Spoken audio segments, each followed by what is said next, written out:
നമസ്കാരം, ഞാൻ ശാലു വിനു. എല്ലാവർക്കും എൻ്റെ ചാനലിലേക്ക് സ്വാഗതം. നമുക്കിന്നിവിടെ ഗോതമ്പ് പൊടി കൊണ്ട് വളരെ എളുപ്പത്തിൽ സോഫ്റ്റായിട്ടൊരു പുട്ട് എങ്ങനെ തയ്യാറാക്കാമെന്ന് നോക്കാം. ഇതിന് ഒരുപാട് നേരമൊന്നും വേണ്ട. നമുക്ക് ഈ ഗോതമ്പ് മാവ് വറുക്കുക ഒന്നും വേണ്ട. എളുപ്പത്തിൽ നമുക്കിത് തയ്യാറാക്കിയെടുക്കാവുന്ന ഒരു ബ്രേക്ക്ഫാസ്റ്റാണ്. ഇതിന് വേണ്ട സാധനങ്ങൾ: 2 കപ്പ് ഗോതമ്പ് മാവ്, വെള്ളം, തേങ്ങ, ഉപ്പ്. ഇത്രയും സാധനങ്ങളുണ്ടെങ്കിൽ നമുക്ക് ഈ പുട്ട് തയ്യാറാക്കാം. ഒരു ബൗളിലേക്ക് ആദ്യം ഈ 2 കപ്പ് ഗോതമ്പ് പൊടി ആഡ് ചെയ്ത് അതിലേക്ക് ആവശ്യത്തിന് ഉപ്പും ചേർത്ത് നമുക്കതൊന്ന് മിക്സ് ചെയ്തെടുക്കാം. ഇനി ഇതിലേക്ക് കുറച്ച് വെള്ളം തളിച്ച് നമുക്ക് ഈ മാവൊന്ന് തയ്യാറാക്കിയെടുക്കാം. കുറച്ച് വെള്ളം ഒഴിച്ചതിന് ശേഷം നമുക്കതൊന്ന് മിക്സ് ചെയ്ത് കൊടുക്കാം. ഇവിടെ ഞാൻ 2 കപ്പ് ഗോതമ്പ് മാവിന് 1/2 കപ്പ് വെള്ളമാണ് എടുത്തിരിക്കുന്നത്. അത് ഓരോ ഗോതമ്പ് പൊടിയുടെ ബ്രാൻഡ് അനുസരിച്ച് മാറും കേട്ടോ, നിങ്ങളൊന്ന് ശ്രദ്ധിച്ചോണം. യൂഷ്വലി 2 കപ്പ് മാവിന് 1/2 കപ്പ് വെള്ളമായിരിക്കും ഇതിന് വേണ്ടി വരിക. നമ്മളിതൊന്ന് മിക്സ് ചെയ്തെടുത്തിട്ടുണ്ട്. ഇതിൽ കുറച്ച് കട്ടയായിട്ടൊക്കെ കിടക്കുന്നുണ്ട് കേട്ടോ, നിങ്ങളതൊന്നും കാര്യമാക്കി എടുക്കണ്ട. അതിനൊരു ഐഡിയ ഉണ്ട്. നമുക്ക് ഈ മാവ് ഒരു മിക്സിയിലേക്ക് എടുത്തിട്ടിട്ട് ഇതൊന്ന് നമുക്ക് ഒന്ന് മിക്സ് ചെയ്തെടുക്കാം. ഒന്ന് കറക്കിയെടുത്താൽ മതിയാകും കേട്ടോ.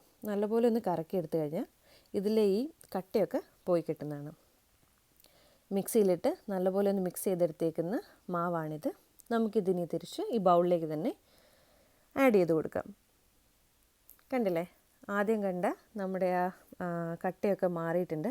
നല്ല സോഫ്റ്റായിട്ടുള്ളൊരു പുട്ടിൻ്റെ മാവ് റെഡി ആയിട്ടുണ്ട്. ഇനി നമുക്ക് ഒരു പുട്ടുകുടം എടുത്ത് അതിൽ ആവശ്യത്തിന് വെള്ളം ചേർത്ത് ചൂടാക്കാൻ വയ്ക്കാം. ഇനി പുട്ടുകുറ്റി എടുത്ത് അത് നമുക്ക് മാവ് ഫില്ല് ചെയ്ത് കൊടുക്കാം. ആദ്യം അതിലേക്ക് ചില്ലിട്ടതിന് ശേഷം ആദ്യത്തെ ലെയർ തേങ്ങ ചേർത്ത് കൊടുക്കുക. തേങ്ങ ചേർത്തതിന് ശേഷം അടുത്ത ലെയർ നമുക്ക് തയ്യാറാക്കി വെച്ചിരിക്കുന്ന ഈ ഗോതമ്പിൻ്റെ മാവ് ചേർത്ത് കൊടുക്കുക. ഇതൊരു പാതിയോളം ഫില്ലായി കഴിയുമ്പോഴേക്ക് അതിന് മേലെ വീണ്ടും നമുക്ക് തേങ്ങ ചേർത്ത് കൊടുക്കാവുന്നതാണ്. തേങ്ങ, അതിന് മേലെ വീണ്ടും ഗോതമ്പ് മാവ്. അപ്പോൾ ആദ്യത്തെ ലെയർ തേങ്ങ, പിന്നെ ഗോതമ്പ് മാവ്, എഗെയിൻ ഒരു ലെയർ തേങ്ങ, അതിനുശേഷം വീണ്ടും ഗോതമ്പ് മാവ്. ഇതൊന്ന് ഫുള്ളായി കഴിയുമ്പോഴേക്ക് അതിൻ്റെ മേലെ നമുക്ക് തേങ്ങ കൂടെ വെച്ചതിന് ശേഷം നമുക്ക് ഈ പുട്ടുകുറ്റി മൂടി വയ്ക്കാം.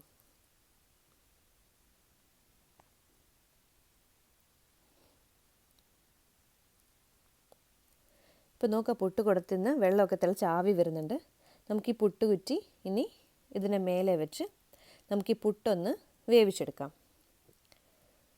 10 മിനിറ്റിന് ശേഷം നമുക്ക് ഈ പുട്ട് തയ്യാറാക്കിയെടുക്കാവുന്നതാണ്. അതിനുശേഷം നമുക്കൊരു സ്പൂൺ വെച്ചിട്ട് ഈ പുട്ടൊന്ന് കുത്തിയിട്ട് കൊടുക്കാം. നോക്ക്, നമ്മുടെ ഗോതമ്പ് പുട്ട് വളരെ എളുപ്പത്തിൽ തയ്യാറാക്കിയിട്ടുണ്ട്. ഇതിന് ഏകദേശം ഒരു 15 മിനിറ്റ് മതിയാവും. ചപ്പാത്തിയൊക്കെ ചെയ്യാൻ മടിയുള്ള സമയത്ത് നമുക്ക് വേഗം ഹെൽത്തി ആയിട്ട് തയ്യാറാക്കിയെടുക്കാൻ പറ്റുന്ന ഒരു ബ്രേക്ക്ഫാസ്റ്റാണിത്. ബ്രേക്ക്ഫാസ്റ്റ് മാത്രമല്ല കേട്ടോ, ഇത് ഡിന്നറിനും നമുക്ക് കഴിക്കാവുന്നതാണ്. ഡയറ്റ് ചെയ്യുന്നവർക്ക് നല്ല ബെസ്റ്റായിട്ടുള്ളൊരു സംഭവമാണിത്. എല്ലാവർക്കും ഈ പുട്ട് ഇഷ്ടപ്പെട്ടു എന്ന് വിചാരിക്കുന്നു. ട്രൈ ചെയ്ത് നോക്കുക. എൻ്റെ ചാനൽ സബ്സ്ക്രൈബ് ചെയ്ത് ലൈക്ക് ചെയ്യുക. താങ്ക്